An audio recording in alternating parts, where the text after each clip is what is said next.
Oh, yeah. Freak out.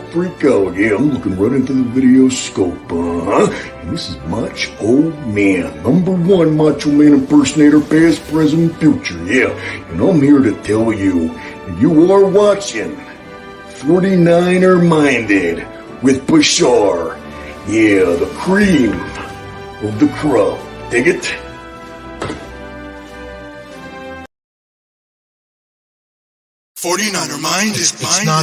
It's not just a thought process, but a way of life. 49er minded. 49er can't shake it. It's 49er mind that I got. It's 49er shine that I got. My psyche's on another Frisco Super Bowl. Don't sit slow, cause here we go with a super show. A red and gold session about a red and gold obsession. With some well-controlled expressions, let's talk about that being that we got. Who should have been in the spot? That's how it's been in the spot. All that back, all that crack, all that strip, bumble sack. Or just dial it on up if you wanna talk smack. It don't matter what the storyline, as long as the story aligns with a 49er mind. 49er minded. It's not just a thought process, 49er minded, but a way of life. Bashar. 49er minded. Way of life. 49er minded.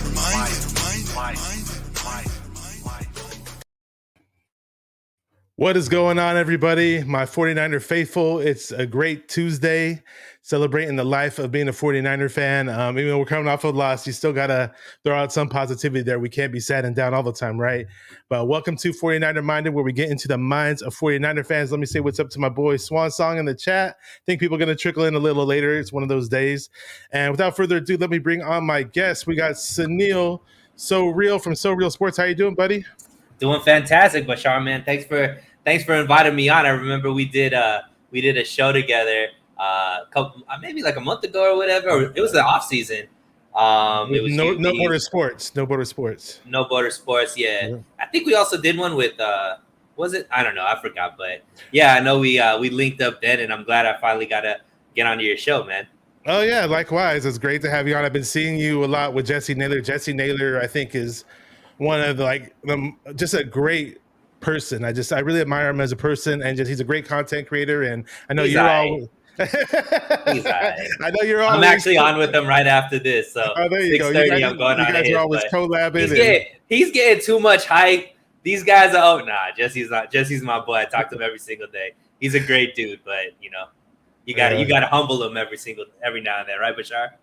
I guess so. And let me say what's up to some new people. All new people are going to show up a little late, which is all good. I have no problem with that. Jay in the Bay, what's good? What's up, bro? How you doing? Great content creator. Check out his YouTube channel, 49ers Throwback. My brother from Twitter. Mariah, my sister from another mister. For 49er Faithful League Podcast, her and TL do an amazing job. I love their show. Big fan of their show. Swan Song's been on my show before. Great dude. Yeah, man. So let's get going. I mean, correct me if I'm mistaken. You're a Southern California guy. Is that correct? So I live in LA right now. So yeah, definitely in Southern California right now. I was born and raised in Bakersfield though. So right in the middle of Central California. Central California. Okay. Yep. So with that said, how did you become a 49er fan? What was the genesis of Suneil becoming a Niner fan? Yeah, that's a good question, Bashar. So obviously growing up in Bakersfield, there's no teams like right around there. For those of you that can't tell by my name, both of my parents are from India. So they moved from India here. And so sports-wise, my dad didn't really know too much about American football, too much about basketball, things like that. So, I grew up playing soccer and, my dad knew about cricket because those are the big sports in India.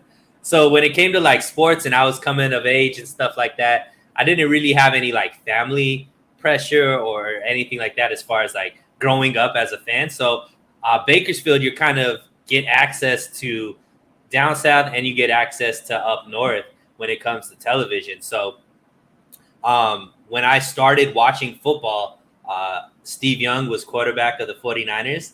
And, obviously Jerry Rice was there. And just the way Steve Young played the quarterback position was very entertaining to me.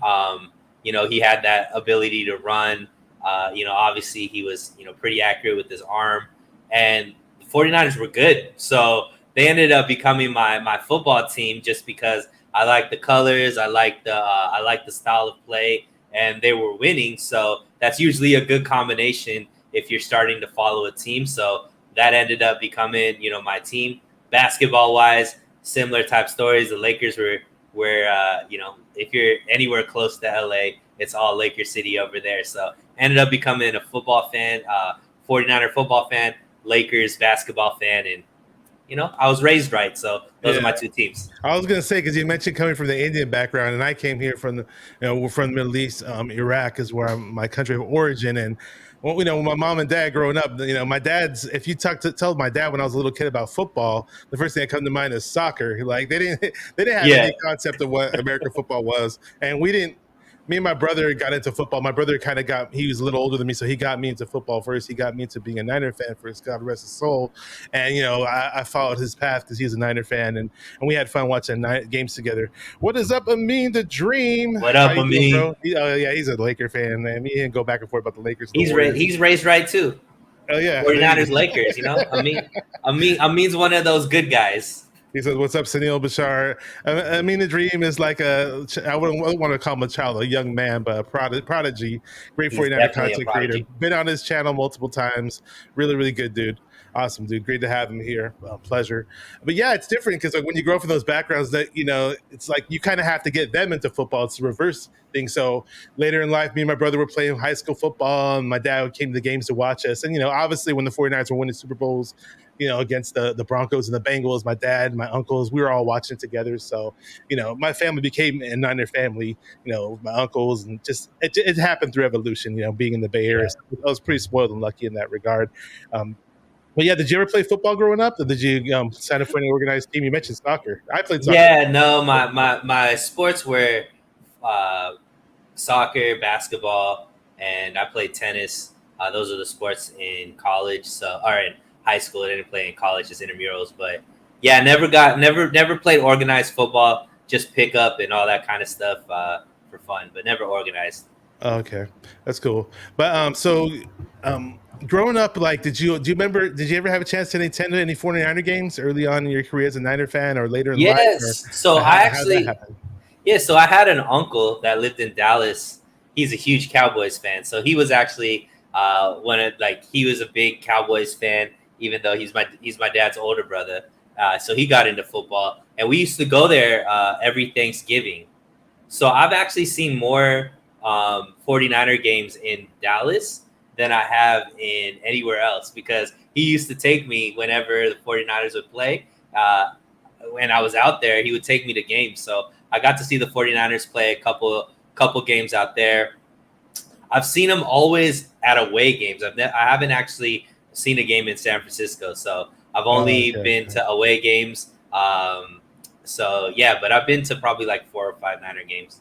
That's cool. Well, I hope we won some of those games when you went to Dallas. I hope we won a few of those. I've never seen them lose. Oh, there you go. Hey, you got man. You should be going to every 49er Dallas game from here on out, man. Were you at the Star game with T.O. or? Nah, I wasn't at that one. That would have been amazing, but nah. Okay, that's cool. That's awesome, man. Any did you ever have a chance to meet any 49er players? Any stories in terms of meeting 49er players? Yeah, I wish, man. Never had the chance. Okay. Not too many are running through Bakersfield, or I haven't seen too many here in LA quite yet either. But I got my tickets to the 49er game when they come to LA in October. So I'm definitely gonna be there, and yeah, that's cool. I wish I could make it out to that game. That's a long shot for me, but I do want to go to the game in Levi South without a doubt. Coincidentally, we play them on Monday against over in Levi's. We'll talk about that later though, and that's cool, man. Yeah, I mean, so that's cool. Did you ever own a 49er jersey growing up, or what was your first 49er jersey? Yeah. So my first jersey was Steve Young. So that was my first jersey. Obviously, he's probably my favorite 49er player of all time, just because he was the first player that really drew me to the team. But right now I got a Bosa and a Debo jersey on the way. So those are my 2 new purchases that are on their way. And I'm thinking I want to get a Lance jersey and probably an Ayuk jersey. Oh, but I'm a little bit worried about the Ayuk jersey because I don't know how long he's gonna be with the team, but Man, I it's really up like there. Ayuk as a player, so we'll see. Yeah, in today's NFL, it's really difficult. When I grew up as a football fan, obviously in the early '90s, you buy a player's jersey, and there's a good chance that player retires with your favorite team. This day Yeah. and age, you kind of got to wait for them to get that big extension. They're like, okay, then I'll get his jersey. I'm actually gonna try to get a Bosa jersey from a friend of mine pretty soon. That's cool. And my first jersey, for the record, was Garrison Hurst. It was one of those. Oh, nice. It was one of those Reebok screen printed ones, but those screen printed ones that didn't last too long in the washer and dryer. So fortunately, I had to toss it in the garbage. But I'd have loved to have kept it. It was a great jersey. It was a red one. Yeah. And, I think that was actually one of my first jersey too, because I don't have it anymore. I either grew out of it or it got messed up in the laundry. Oh yeah, you had a Hurst jersey too. No, I had my Steve Young jersey was like one of the those. screen It wasn't print, like it wasn't one of the authentic. The ones they make now, the screen print ones now, actually do last better in the washer and dryer. The old ones they made didn't last too long. That's just how it is with making jerseys, though. Let's see if anybody else hopped. Oh, we got T Breezy from the ATL. He's very well known as a caller on the Rombo Show. You ever heard the name? Have you ever heard TNT? Trez and Trey. This is Trez. Great dude. Awesome, loyal viewer. Love the guy. He's not a big fan of Shanahan, though. He's asking us, is the glass half full on Shanahan or half empty? This is a question for both of you. Well, that's one of our topics, so we'll get into that, and I'll definitely remember the way you worded that without a doubt. And man, it's very interesting, and one thing that I always throw out to my favorite, for my fellow 49er fans when they come on here, because I'm a big foodie. We were talking about food before the show started. We were talking about Indian food and all this stuff. Yeah, absolutely. I think it's just a total icebreaker whenever I talk to somebody from whatever country, like, hey, I've had your cuisine and blah, blah, blah, blah. But to me, in my opinion, nothing goes better than football with pizza. So do you have a preference in terms of pizza? So, as far as Chicago deep dish, are we talking Papa John's, like chain type pizza? Are we talking New York style pizza, thin crust? Is there a certain preference that you may have? Or this is a great question. So I've been lucky enough to live in all different areas that have great pizza. So I lived in Chicago for a year, so I got to try out all those pizza places, the deep dish. I've lived on the East Coast, in Jersey and Philly, before as well. And I gotta say, my favorite pizza, Bashar, is the East Coast style. The big like slices, thin crust, grease coming off. You gotta fold it in half. And I'm like a big condiment guy, so like I actually like pizza with my condiments. Like I'm the guy that puts all the crushed pepper, I'm like screwing off the top of the Parmesan cheese to just like drench my pizza with it as well. I got a whole little process when it comes to that's pizza. cool. Like, and then pizza and wings, that's like the perfect meal. The wings, okay. Yeah. I said, if you're ever in the area, I actually have a pizza oven in the backyard, and I make New York style pizza at home. It's actually better than most of the local pizzerias. So let's go. Just throwing that out there. But I'd like to get the type of oven that's portable, so I can bring it to a tailgate, because I'd love to make pizza for my fellow Niner Empire fans. We got Ray Lee in the crowd. He says, if the national media praises Kyle and John as geniuses for bringing Jimmy back, then they can take the blame as well when Jimmy plays like shit. We got that as a topic. We're going to cover all that as well. I think that's hilarious, though. Oh, man. And one more thing, because I know you got a little swag to you. Growing up in the Bay, growing up in Southern California and Central California. I grew up in the Bay Area. I got my Bay Area hip-hop influence. Right. But go ahead and name me, like, if you can, the top 3 or top 5 rappers or rappers that influence you, that you listened to growing up, if you got any. That's a great question, Bashar. Definitely. So I'll tell you, so I'm not necessarily saying these are the greatest rappers of all time. These are just the most impactful ones that I grew up listening to. Number one's going to be DMX. So DMX was huge. Rough Riders and all of them were huge in high school. So he was definitely a big influence when it came to just getting hyped for anything. I would just play his music.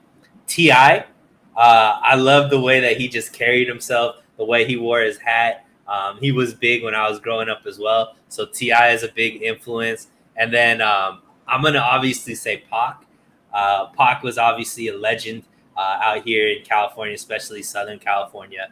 So he was definitely somebody who made a big impact, because I think he transcended the music, right? Because he was probably the first philosophical rapper that I would pay attention to as far as trying to make an impact outside of just the music. So there's so many though, man. Lil Wayne was big for me. Like So many, bro. Like so many growing up. Diplomats, like Dipset, they were huge. Like Hot Boys, like it was a lot, bro. Like growing up, music was everything. So there was a lot of. I feel like music was a lot better when I was growing up than it Yeah, is that's right how I now. feel too. And I can tell by the way you're talking. I'm definitely from more of the older rap generation. I'm from the late Exactly. '80s, the Yo MTV Raps era, and I'm always saying nothing competes with that era when NWA was hot and all Digital Underground was coming out. But hey, that's great. And I just guessed it that you were a rap guy, and I guessed right. I guess I was gonna play. I was gonna play an Indian song before you when I introduced. I was gonna put I that listened to a lot of that too, man. I listen to everything. If you saw my playlist, I listen to everything. So I'm familiar with anything from whatever country. So we got Andy Land in the mix. We're definitely going to get back to the Niner talk. He says, I thought Jimmy G would be a better backup than what we had at the start of the season. I'm starting to rethink that. There's a lot of questions. Let's talk about it, though.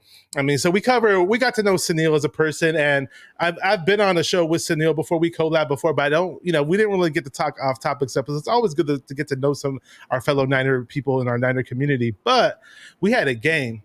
And we, I titled the video on the thumbnail, the Debacle in Denver, the Mile High Massacre. It wasn't a massacre, but I mean, it was just crazy. I mean, we expected a whole lot more from Jimmy in this upcoming game, or from their team in general.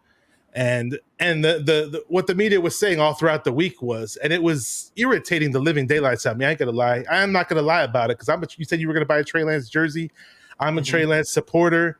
I'm big on Trey Lance. It sucks. I was at the game when he got freaking hurt, and I cussed up a storm on somebody else's channel. I dropped more F-bombs in the history of any content creator period, probably, on that video. If I send it to you, you'll probably laugh hysterically. I made a fool out of myself. I don't care, because it came straight from the heart. My passion was deep. But all week long, the San Francisco 49ers are now a better team under Jimmy Garoppolo, with Jimmy Garoppolo at quarterback. Like, I just kept hearing it all week long. And I'll be honest, man, it irritated the living daylights out of me.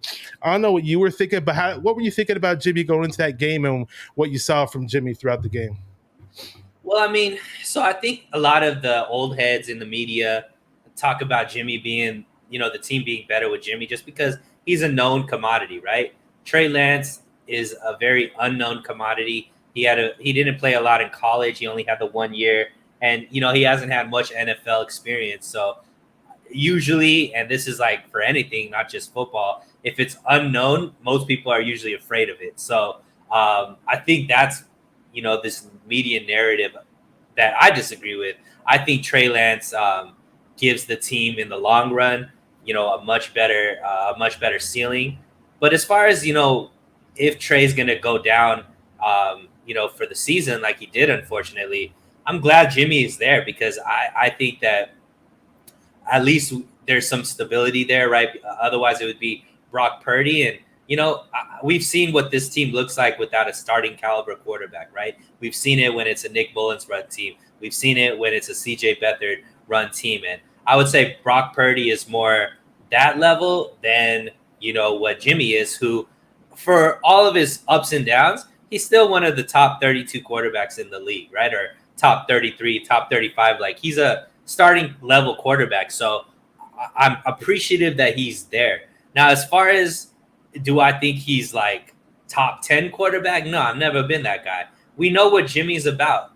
Jimmy gives you the opportunity to win, but he also lowers your margin of error. And so what I mean by that is, the team was 1-10 on third downs, 3 turnovers, and you're not going to win that way with Jimmy Garoppolo as your quarterback. And it doesn't matter that the defense only allowed 9 points, right? At that point, like, you got to play a very close to perfect type of game to win with a guy like Jimmy. So, and that's just kind of what it is. But reality is, though, Bashar, I think a lot of people, want to blame whether it's like Trey Lance or Jimmy. And yeah, I mean, obviously the quarterback position is the most important position, but it doesn't really matter who the quarterback has been.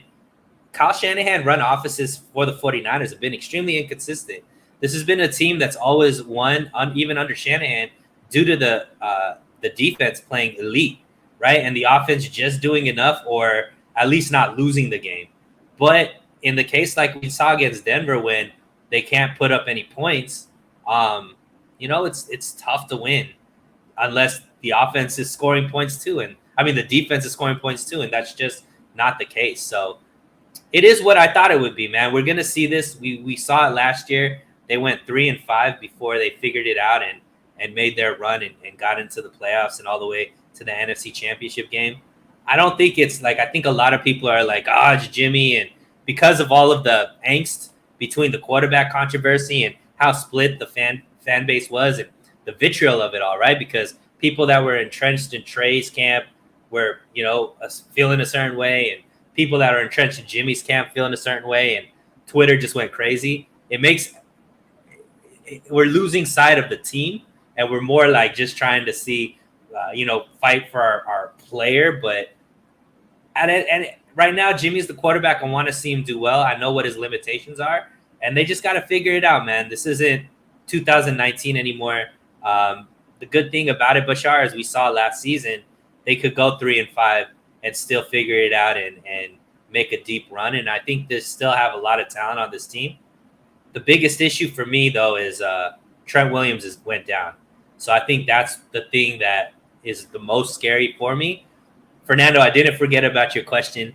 But Fernando asked, what's the biggest worry going into the game? And I think that's it. The Rams game, yeah. That is. You hit it. That's the biggest thing for me is who's going to play left tackle. It can't be Jalen Moore because he's trash. It's probably going to be McKivitz. And can he hold up, for the 4 to 6 weeks that we might lose Trent? And I just want to say something to all the chatters. We appreciate all your questions and all your feedback. Without you, I wouldn't have a show. So it's just that within the flow of conversation, it's something that we'll get back to. And I have a list of questions. It's kind of like I like to go in a certain order. But since you mentioned the offensive line and since it tied into what 49ers Throwback asked, I'm actually going to share my screen because it's going to show some player grades. I rarely do this, but I figured it'd be a good time to show this right now because you mentioned Trent Williams. Obviously, Trent Williams had the highest grade on offense out of any offensive player for the San Francisco 49ers, 80.6 grade. And he's a great player. It sucks to see him go down like that. Number 2 was Aaron Banks, so it's nice to see that within his progression that 72.7 score, not bad. As far as the offensive line goes, Colton McKivitz is also on there, 66.6. That's okay for coming in there cold, not knowing he was going to play. I hope, with more reps, these players should progress and get better. So hopefully we see that from Colton McKivitz. And just to round it off with the other grades, I'll say Brandon Ayuk, 67.5. Deebo Samuel, 61.7. And then we'll talk about the defense later. I'll go on there. I'll mention the defensive ratings a little bit later. But yeah, that's a major concern. I mean, and as far as Jimmy goes, what we saw was Jimmy, like rock bottom Jimmy. That's what we pretty much saw. Now, are we going to see rock bottom Jimmy week after week? I don't think so. Now, and I'm not the biggest Jimmy fan. I've talked all kinds of smack between people on Twitter about. I'm not gonna lie and change my stance on that. That's why I wanted to move on with Trey Lance. But again, unfortunately, we have to wait till 2023 to see what Trey Lance can do. Some people want Brock Purdy in there right away. I'm not. And I've voiced my opinions about Brock Purdy. Not that I had nothing against him, and I was happy that we drafted him. But at the same time, Brock Purdy didn't blow me away in preseason as if he's this starting caliber quarterback right off the bat. Some people were going to the Trey Lance haters. Some of them were saying that Brock Purdy is better than Lance. I'm like, just let's slow down with this Brock Purdy talk. Now, don't get me wrong. Do I see some potential in him? Yes, I do. And do I like the pick where we drafted him? Yes, I like the draft position where we got him. But let's pump the brakes just a little bit. I mean, most likely we probably see more of the Jimmy we saw last year. He is a hot and cold quarterback. We know, again, he's limited as can be. We know that. He has certain strengths. He does get rid of the ball quick in situations. And now it's going to be a bit worse because, again, you mentioned Trent Williams. We have a young O-line, a very young O-line. The run game is going to be very key. We have our running backs going down like crazy. I mean, they're always getting hurt. Jeff Wilson Jr. was pretty nice, but he was a little inconsistent because he ripped off that one big run, right? And then he got stopped a few times here and there. So, yeah, the rushing attack has been fairly decent, right? They're averaging 4.5 yards per carry, basically a touchdown per game. Those are the stats. I mean, it is through 3 games and a game and a half or a game and a quarter of that. Trey Lance was there, who really helps out the rushing attack, but yeah, I mean, the rushing game hasn't been as big of an issue. Offensive line, like, we didn't expect them to be like superstars, right? Because there's a lot of youth there, a lot of inexperience. But for the most part, they've played all right. I don't think they're necessarily the reason why this team is losing. So, I mean, but Trent Williams is a big loss, right? That's the anchor of your offensive line. He's probably could be considered the best player the 49ers have. So if you lose that type of talent, that's 20% of your offensive line at the most important position on the offensive line. So it is going to be interesting to see how they bounce back. I totally agree. It's also going to be very interesting to see how Spencer Burford goes up against Aaron Donald too. Right. That's gonna, I had that up as one of my key matchups. And what does Kyle do? Does he throw in a wrinkle and suit up Brunskill and activate him and say, "Hey, Brunskill, you're going up against your biggest nemesis in Aaron Donald." For whatever reason, Brunskill performs well against Aaron Donald, but not so well against the rest of the league. Obviously, in the Rams game, we have Cooper Kupp to worry about. He's a beast. He's a stud. Right. I admire him. I think he's a really great person. He's a great athlete. It just sucks that he plays on the team that's our rival and can possibly hurt us, and he hurt us in the playoffs. So Mooney Ward, what do you think about that matchup? It's probably going to be Mooney Ward on Kupp, don't you think? Yeah, it's going to be interesting how the 49ers play that because, Kupp does play in the slot a lot. So are they going to shadow him with Mooney Ward, or are they going to let, whatever side he lines up on, let that person take him, whether it be, Mosley or whether it be Ward? I think both of those guys are up to the challenge. I mean, this is the best secondary that we've had in Kyle Shanahan's regime. So it is going to be interesting. I mean, these two corners have balled out the first 3 games, right?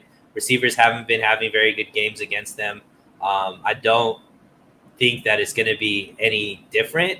Luckily, the defensive side is pretty intact, right? We still got Hufanga there that's playing all world right now. And, the defensive line's still there. Hopefully Armstead could come back and solidify the defensive line. The linebackers are playing well. Corners are playing well. So defense is still intact. I think it's going to be a tough night out for the Rams to really score a lot or move the ball a lot against the 49ers. It's just going to be whether the offense could put up points. Are they going to be the offense from the first half of the Seahawks games, or are they going to be the offense we've seen every other quarter other than that first half from the Seahawks game?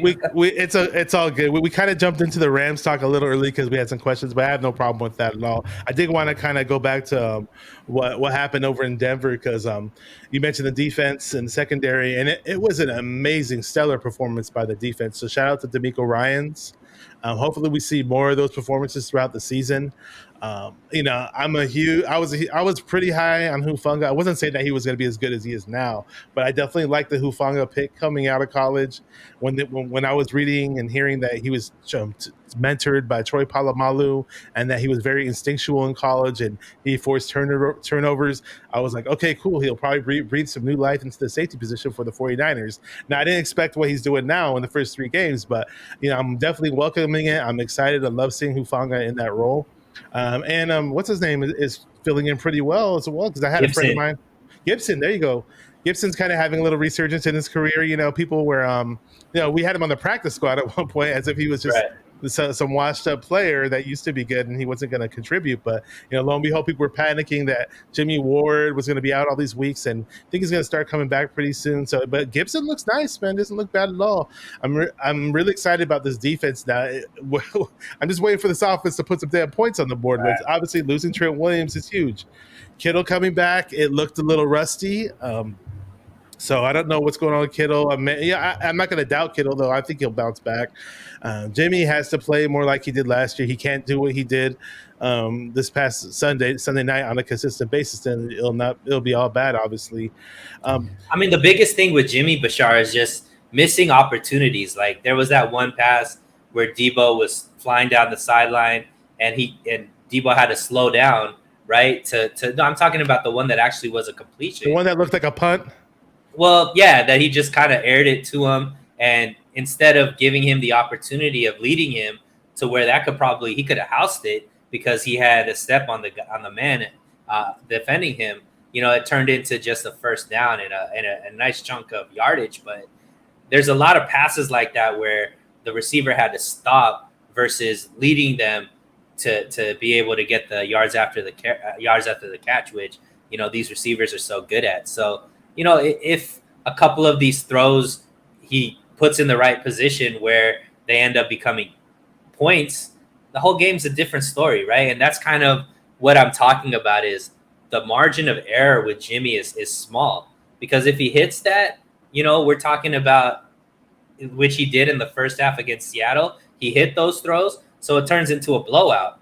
You miss those throws, and then you keep a guy like Russ in the game close, which happened in Chicago, which happened in Denver. Yeah, no, unfortunately, that's what happens. So it's really, like you said, I mean, everybody knows it at this point. If the offense scores points, this team is very hard to beat.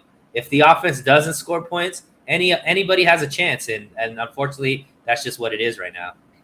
Yeah, I totally agree. And I was going to mention really quick, I hate to rag on Jimmy because I did it way too much on Twitter. If you saw me on Twitter, but hey, I just call it how I see it. But obviously, it just pisses me off as a Niner fan. I'm sure it pisses off other Niner fans when here comes Jimmy staring down Kittle, and he's almost blanketed, and then another guy came in and jumped the route and was almost picked off.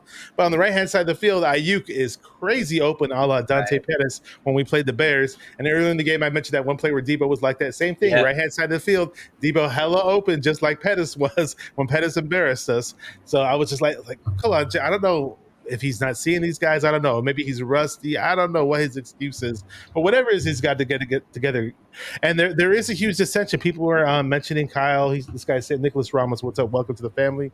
Does Kyle still have McVay's number? I'll answer that really quick. But I want to mention Kyle because a lot of people are calling for Kyle's head. I personally, when I watch the games, there are plenty of times where I don't like the play calls that Kyle brings. Now, in the passing game, I do like what he brings because I do see all those guys open, which is cool. But I'm sorry, dude. I'm tired of seeing Debo. I saw it in the playoff game against the Rams. We saw it on Sunday night. I'm tired of seeing Debo, carry the ball into the teeth of the defense, in the middle of the defense, like he's freaking Jerome Bettis. Like, what are we doing here? My boy Crypto Ryan from No Border Sports is in here. So what's up, everyone? When I collabed with him on 49er First Takes, he said the same thing. We gave Debo all this guaranteed money, and here we are. We're running him down like fucking Jerome Bettis or something. Like Kyle, you got to change it up. We both mentioned it earlier too, me and Crypto Ryan, that change it up, dude. If you got Debo in the backfield, run him on some passing routes out of the backfield. I don't think these linebackers can cover him, but there are some questions with Kyle and his play calling. I totally agree. It's not 100% the blame. I put more blame on Jimmy, but I do question what Kyle's doing. I mean, I think it's hard.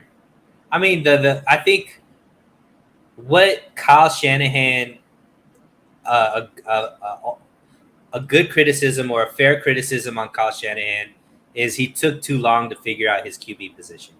So I look at Kyle Shanahan, and he reminds me a lot of Andy Reid. So I'm sure you've been watching football a lot. Andy Reid with the Eagles. I don't know if you remember, how good those Eagles team. Yeah, with McNabb.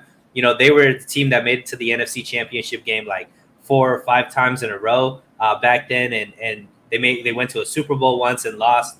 And the talk around Andy Reid was he can't win the big game, right? Very similar to how Kyle Shanahan is. Then, Andy Reid goes to Kansas City. And if you look at Andy Reid's first few years in Kansas City and the way his offense is ranked, very, very similar to Kyle Shanahan's offenses. A lot of low teens, high 20s, like 17, 20, 22. All of those were pretty similar to how Andy Reid's offense, till he got this quarterback by the name of Patrick Mahomes. Then he hasn't been lower than top 5 ever since Patrick Mahomes has been his starting quarterback. And I think that's very similar to Kyle Shanahan, where he needs his quarterback, Bashar, and then we'll really get to see what he's capable of. Because I personally think that it's not really, I mean, there's a lot of fair criticism for Kyle Shanahan, but I think he's doing the best he can with a limited quarterback. This is the best option he has, and it's Jimmy Garoppolo. He can't do much more than what he's doing. Like, he's scheming up wide open. Like, when you have Deebo Samuels, your best wide receiver, open, how could you call that a bad play caller? When you have Brandon Ayuk, a super talented receiver, wide open, how could you say that he's a bad play caller? Like, you're not supposed to be able to get your superstars open the way that Kyle Shanahan is able to on a consistent basis. The problem is we don't get to see the execution, so it affects the rest of the game. So now we can nitpick. Like, if this game was 30 to 11 instead of 11 to 10, nobody's complaining about how Debo was utilized because the game was won, right? But it's because these games are being lost that now everything's getting nitpicked. You rushed Trey down the middle. You put Debo in this situation.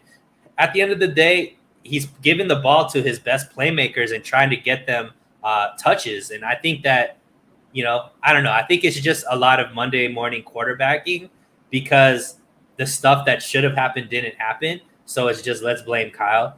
I think there's a lot of fair criticism on Kyle. I just don't think it's that though. I think he called a really good game. I just think it was executed poorly, and that's why they didn't win. Yeah, for the most part, it's poor execution. Let me say what's up to Aaron for 49ers First Takes. He says, 49er Minded, what's up, homie? We do a collab every Monday. It's called NWO, Niner World Order. It's kind of take on the old school wrestling. And we go off. And if you want to hear me cuss, go watch those shows because I'll probably cuss more than anybody that does on YouTube. I'm not proud of it, but it just happens, man. Just happens. Let me say what's up to Rick Diaz. His shout out to the faithful in the state of California, in the east, from the west, from the north, south, San Francisco. This guy's saying everything. San Francisco 49ers America's team. There you go. Almost like a tongue twister there, buddy. Got me there, Rick Diaz. Loyal supporter. Let's see if I missed anybody else. David McNew is in the house. Says defense is a Super Bowl caliber. Yes, I love the defense. Let me ask you this about the defense, though, because I love our friend Southern.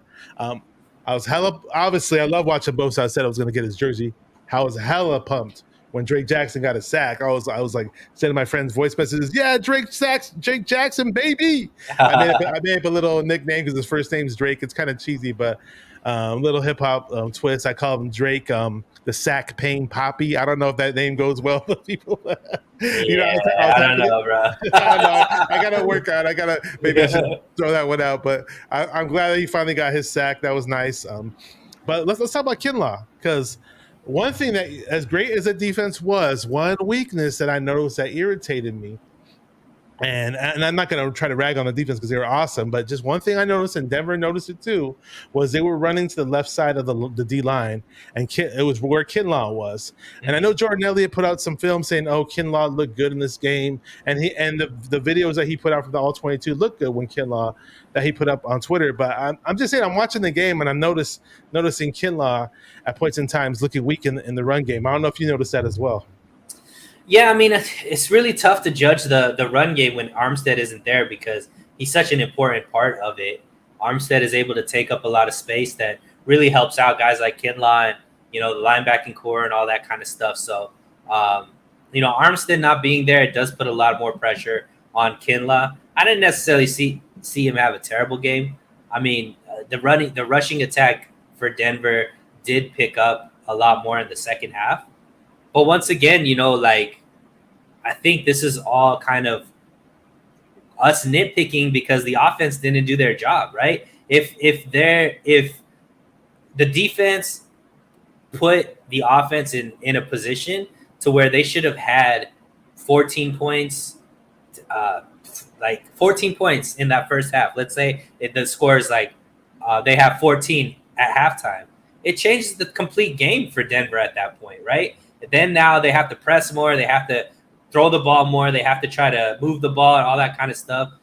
They can't just stay in their normal offense. And, eventually the defense is going to get tired. Eventually, things are going to happen. I don't think we can nitpick certain things because just overall, it's just not complimentary football right now. And it's going to be a tough time winning when it's just only one side is doing their job, right? And I think that's kind of the games that we win, both sides are doing their job. The games that we lose, it's just the defense doing their job. And that's kind of what it all boils down to, unfortunately. Okay, we got a question from T Breezy from the ATL. Said, why did Cooper Rush from the Dallas Cowboys look so well last night, and Daniel Jones of the Giants speaks volumes against Jimmy G? You want to answer that one?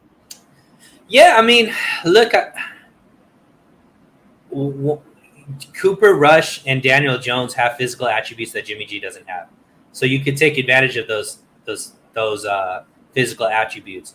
I do think there's something to be said that Jimmy G didn't get to practice with this team all offseason, right? There is certain things that obviously Jimmy G has a lot of experience with this team, but there's still timing stuff that needs to get down. There's still, familiarities with the speed of the game and all that kind of stuff.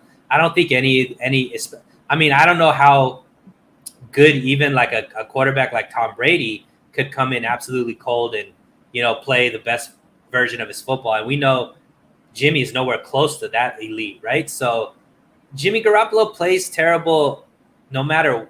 His first game of the season is always terrible, even last year, right? He didn't look all the way good. All the years that he started in week 1 hasn't been great. This was his. Who did we play last year? Why am I forgetting? Detroit. Oh, yeah. Well, we started off really, really good in that game, and then it just tapered off. Yeah, but it wasn't necessarily Jimmy playing well, right? It was just, like the offense was good. They put up a bunch of points, but yeah, Jimmy usually struggles in his first game. Takes him some time to like get into a rhythm or whatever it is, and it's not like Jimmy's gonna all of a sudden be a Pro Bowl type player, but he'll play at least average, right? He was below average. As long as he could play average, meaning make a majority of his throws, like not turn over the ball, and the rushing attack could be what it is. That's all we need him to do. If he's not being able to complete passes, he's stepping out of the end zone, giving the opposite team 2 points. Like that's not what's going to help this team win. So I just think that, we got to exhale a little bit, take a deep breath, exhale, realize it's still very early in the season. And I think they'll figure it out. Okay. And I saw a video. Was it with you and Jesse Naylor? You were saying that you were at some, you said thinking you went to some event or some bar with some friends. Yeah. I was on my channel with Rohan on Monday. There you go, with you and Rohan. I was watching that. Yeah, you and Rohan. Shout out to Rohan, awesome dude.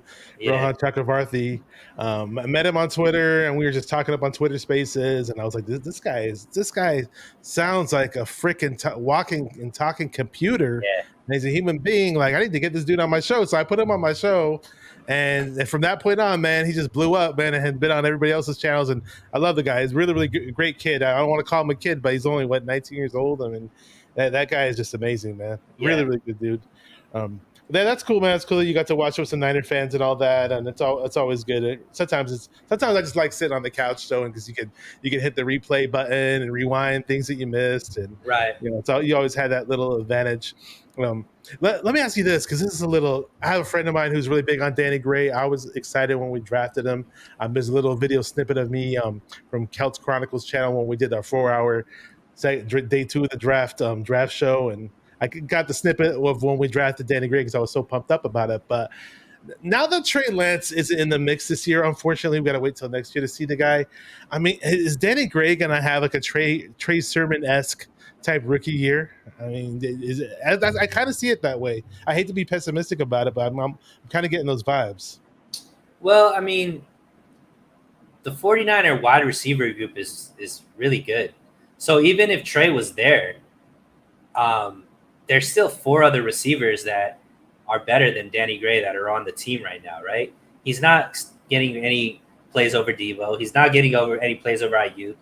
He's not getting plays over Jennings, and he's not getting plays over Ray McLeod. So he's the 5th receiver there. You're not really talking too much of the 5th receiver, right? Trey Sermon was a different situation because he was slotted in as a 2nd or 3rd running back. So when your star running back in Mostert go down, you expect a guy like Sermon to get some run, and he just didn't get the type of run that we expected for him. I don't think anybody that really saw how good this receiver core was thought we were going to see that much from Danny Gray this year, just because there's so much depth there, right? So I didn't really expect Danny Gray to get much run. He obviously has elite speed. I still think he needs to learn to run routes a little bit better. But there's just better guys on the team right now. So I think next year after is where we'll really get to see more of Danny Gray. And he's an insurance policy there because in a couple years they're going to have to make a decision on Brandon Ayuk. And they have Danny Gray there just in case they have to let Ayuk go in free agency or whatever. So I'm not too worried about Danny Gray. I think they have enough depth there that it's more about the players on the team rather than Danny Gray himself. Yeah, I just there was a lot of excitement for Danny Gray, at least from my end and from some Niner fans, and because in the preseason, Trey Lance is in there. Look at the flick of the wrist, boom, like it's nothing. Trey Lance airs it out to Danny Gray. Everybody goes wild. 76-yard touchdown. Let's go. Yeah, So I think people buy into preseason a little too much. Let me say what's up to Clown Man. Been a while since I've seen this dude. Awesome guy. He had an amazing Trey Lance draft day reaction video. If you ever look up Clown Man's YouTube channel and watch that, you'll thank me for it. Says, "What's up, fellas? Just a diehard Niner fan." He said that. Let's see what he said about Jimmy. He said, "See that video of Jimmy telling Kyle his same old play sucks, or he could talk shit now." He was saying what I saw when I read the lips when I first saw it. And what people were typing, it led me to believe that he's saying draw plays suck. Did you see that video, Suneil, on Twitter? I did, and I thought he said that too. But when I was talking to Jesse, he said that was the play that he threw the interception on. So I don't know. So I also said draw plays suck, but it supposedly that zoom in came after he threw the interception. So that wouldn't make sense. So I don't know what he said. It does seem like he says something sucks. But I don't know. We need to crack down on the FBI and have them get some professional right. On the internet will figure it out. Internet will figure it out. I see like 4 or 5 different things the internet's typed up, but drop play sucks is what the most common was. But you said it's an interception. It wasn't a drop play. Though. Yeah, so, it wasn't a running play. So that's at least this is from Jesse. I mean, maybe Jesse's usually pretty good about all of that film and all that kind of stuff. He told me that it was the interception that they panned to him, and that's what he said. But yeah, I don't know. Shout out to Jesse Naylor from Last Second Sports. He just hit 7,000 subs. By the way, I have all of Suneil So Real's links to his social media, his Twitter page, his YouTube channel. I think you're only like 30 subs away from 1,000 subscribers. 20, my man. 20 subs away. Get this guy to 1,000 subscribers. Come on, let's do it. Let's make this video the catalyst for that. He deserves it. He's been grinding, very knowledgeable, just great dude. I'm happy to have him on here as a guest. So definitely had to throw that out there. I usually throw it out there earlier in the stream. My bad for not mentioning it, but I did. Yeah, no worries, brother. No worries. Up there. And on the bottom, there's a little banner that I threw up there. It's just that on my YouTube analytical data, it does state that 50% of my viewers are not subscribed to my channel. So click on that subscribe button, hit the like button. It's free, and you can catch all my other social media there. Let me say what's up to Master Eddie Kraft, another 49er fan from Southern California, a good friend of mine. And he's actually not in California anymore, but good dude anyways, regardless. Says, last year on Monday Night Football, we smashed the Rams. Yeah, I mean, it's a narrative, right? Kyle usually has the Rams number. Are we going to see it on Monday night? We'll see. One more thing. Celts Chronicle says, feels like 49ers football feels like riding a bike. He's alluding to Kyle Juszczyk and Jimmy. There's all kinds of little jokes and all kinds of things thrown out there. And I wanted to bring up something because people are now like at 95.7 the game. I'm not sure if you ever watched them at all on YouTube or see their little snippets on Twitter. But they're always trying to drop some storyline, and if there's a little ounce of an additive to a story, they're going to try to blow it up. But now it's like, oh, is the locker room divided? Are we getting low-key Harbaugh locker room vibes? Oh, Kyle Juszczyk, Kittle, McGlinchey, and Armstead, they're all palling around Jimmy, and they don't like Trey Lance, and Kyle Shanahan didn't put his foot down and say, hey, Trey's the quarterback. Like, are you getting any vibes from all this or any thoughts from all these storylines that are popping up? I mean, there's no need for it now, right? Because there is no quarterback controversy.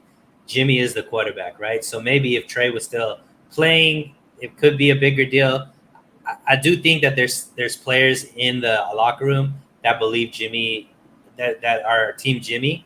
I think the names that you mentioned are some of those players. But right now, I think it's much ado about nothing. Like, right, whenever a team is losing, Bashar, there's always going to be drama, right? And especially with the 49ers, it's a soap opera, man. It's been a soap opera for the last 2-3 years, I think that, and it's because this team has so many expectations. Like, they're a Super Bowl caliber roster.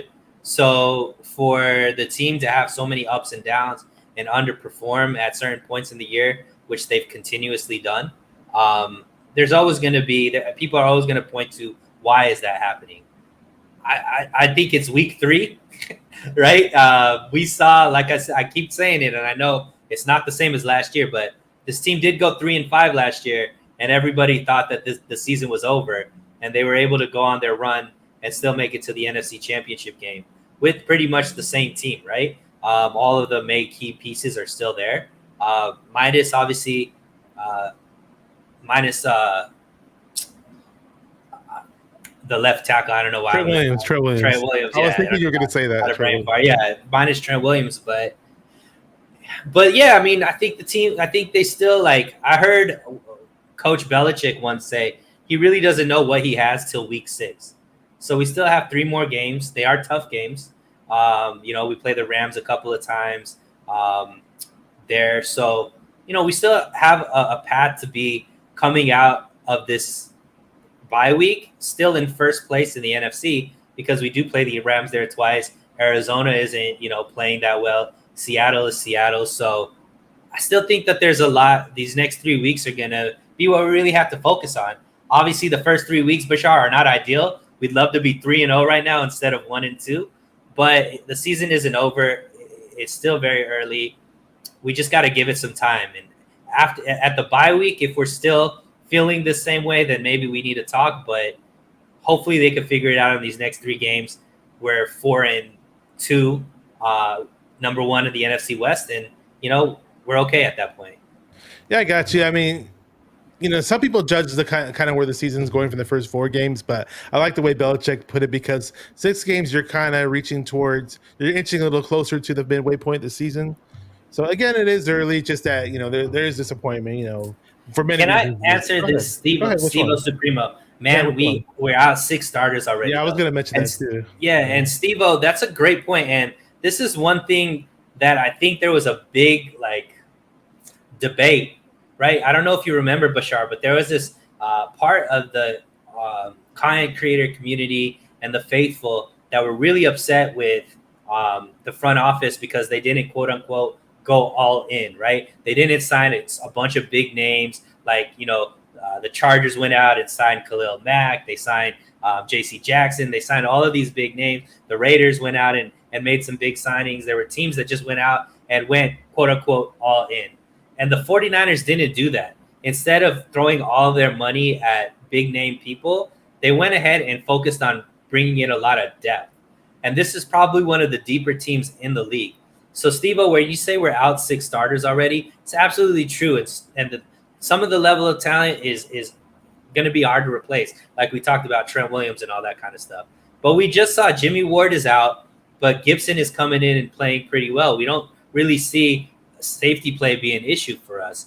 The defensive line, Arik Armstead was out, but the guys there, they played decent. The defensive line still got Ridgeway, Givens, all those guys.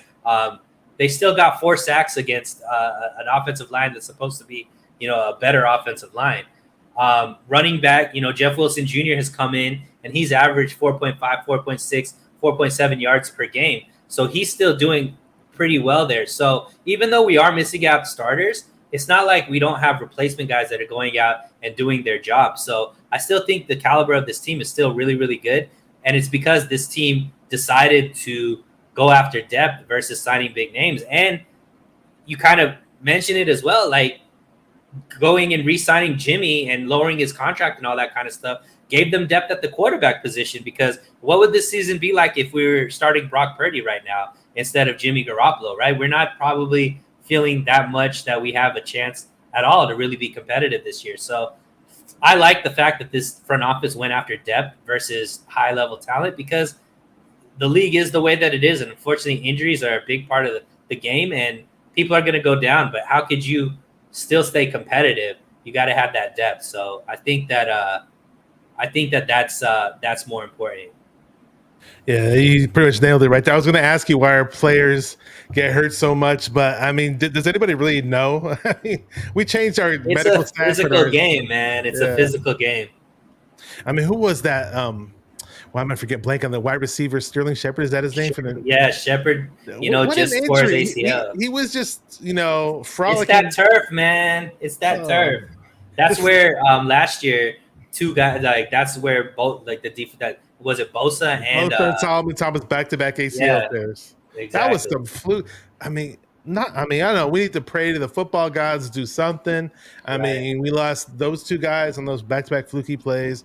Freaking, I witnessed the Trey Lance injury live and in person. It totally ripped my soul out. I didn't think I was going to even make videos anymore after that, but here I am. So, and again, thanks to you for being on here because without you guys, my guests, I could never have a show. But let me say what's up to a couple of people. We got Sugar Nut here. Oh, welcome to the family. I don't recognize you, but he says time to trade for a quarterback at the trade deadline. I don't know who do you got? Who do you have in mind? I don't know. Do you have? I don't know if Suneil has anybody on. I don't have anybody in mind who we could trade for, but I don't think there's anybody. I don't want to give up our picks. I just don't want to give up on our picks. See what other questions, because we're going to wrap up pretty soon and just throw up some comments on here if anything's a little interesting. And let's do this really quick because we're playing the Rams in Monday Night Football in Levi's Stadium. I'm not going to the game. Shout out to everybody who is going to the game though. Great for you guys to rep at Levi's always. Do you have a score prediction? Do you have a score prediction lined up?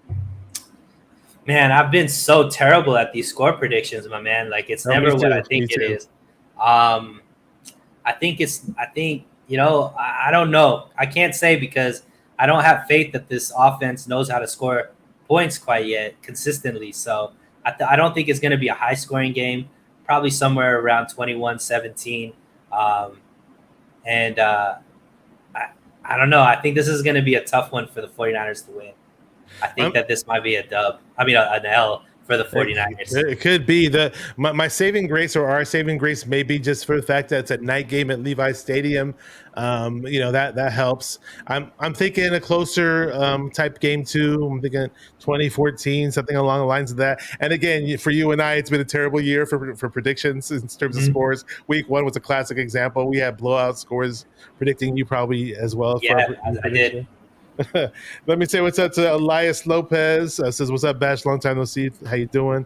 Says, Niners 31, Rams 21. Okay. And, man, I just want to say, we got the predictions out of the way, and, we covered everything. We covered, how you became a football fan. You talked about, family background. We talked a little food. We talked a little hip hop. Obviously, talking that Niner football that we all love so much. And it's been awesome having you on. If you have anything that you want to discuss, mention in terms of your channel or things that you're doing in terms of, the YouTube world and social media, go right ahead, man. Yeah, man, I just appreciate, working with you. Thank you for inviting me on. Chat section on your channel is lit. Like all the questions, and everybody seems pretty active, which is great. Yeah, if you guys like what you see, you could go. My channel is called So Real Sports Talk.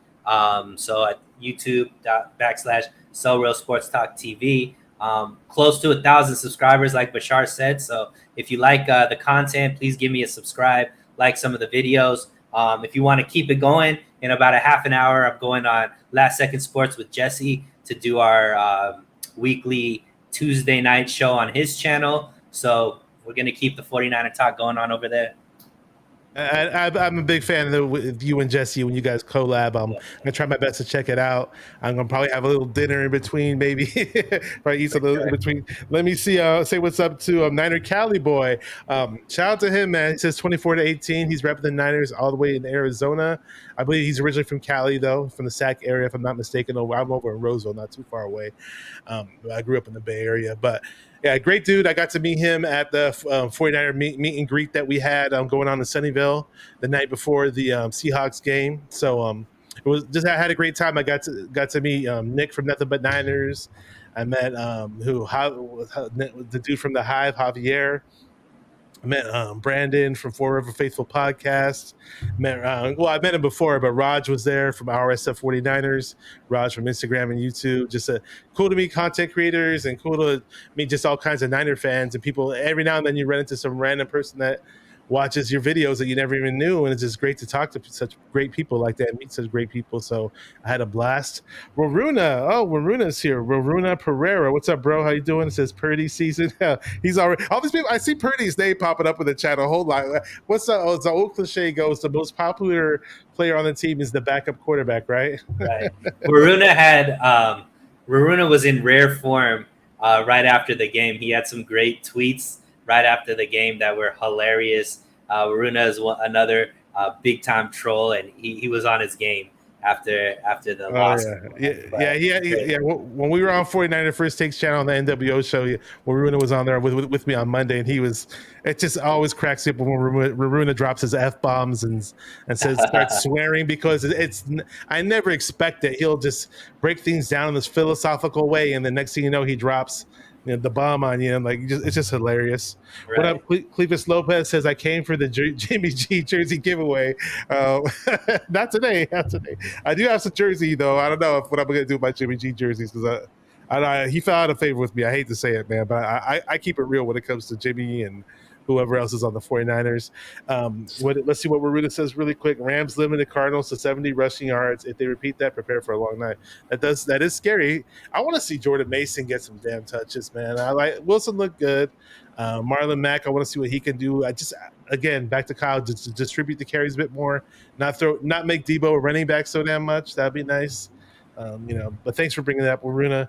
Again, guys, if you guys do not know about Suneil's YouTube channel, it's in the description box of this video. Subscribe to him. He's only 20 subscribers away from 1,000, hitting that 1,000 milestone. He deserves it. Hit him up, get him on that 1,000 milestone. If we hit it today, I'll be happy. I'll be a happy camper. So we'll see. And it's been a pleasure having you on, man. Again, we talked about everything you can believe in terms of being a Niner fan and all kinds of stuff, and just talking about this unprecedented start of the season. It's football is so predictable, but it's always a pleasure to have great guests like you on, man.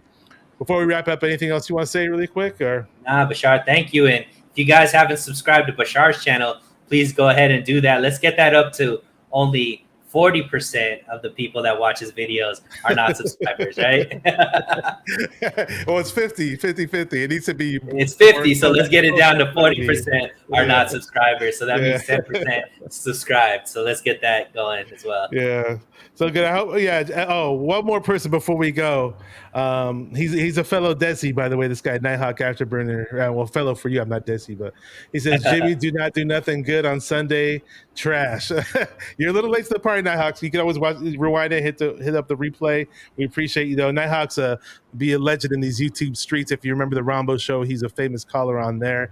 So we're wrapping it up, guys. Thank you guys again. Like Suneil said, the chat was lit.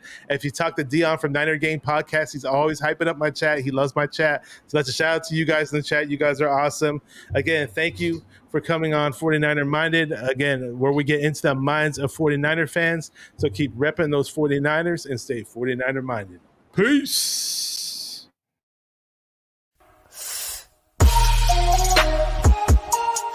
Come on, 49er Faithful, let's get it. Because it's 49er Mind. We gotta do this one time for the Empire. It's 49er Mind.